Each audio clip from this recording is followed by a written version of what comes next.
Le fameux exercice crunch qui est un petit peu tant décrié à juste titre car il est souvent mal fait. Je précise, je n'ai pas la science infuse, ok, bien évidemment, mais je pense pouvoir donner quelques conseils qui vont vous permettre de réaliser le crunch de la meilleure des manières.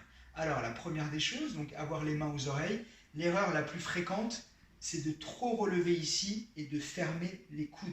Vous êtes trop remonté, vous avez décollé trop les omoplates, vous avez refermé les coudes, donc vous allez tirer sur les cervicales et vous allez ramener le menton à la poitrine, ce qui ne va pas favoriser la bonne qualité du mouvement. La bonne réalisation du crunch, avoir les mains au niveau des oreilles, monter avec le regard vers le haut et non pas le regard devant vous, ne pas avoir le menton qui touche la poitrine, donc pouvoir avoir à peu près ici le point entre le menton et la poitrine, regarder vers le haut et garder les coudes ici bien ouverts, de telle sorte à peine monter ici les omoplates et travailler au niveau des abdos du haut.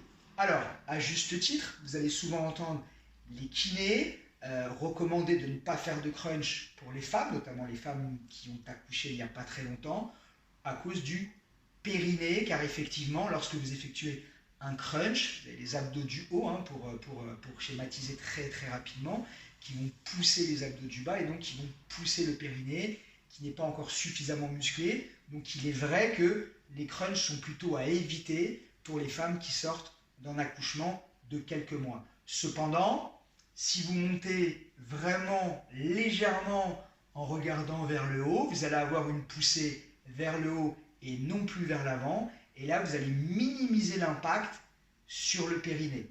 Donc, pas de panique.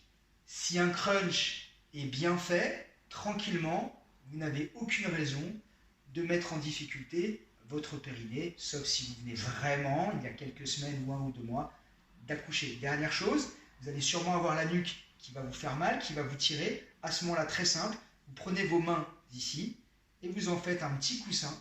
Vous posez la nuque dessus et vous gardez les coudes bien ouverts, le menton décollé de la poitrine et vous travaillez en soulageant votre nuque avec un travail au niveau des abdos. Voilà, pour un crunch efficace de bonne qualité. Hop.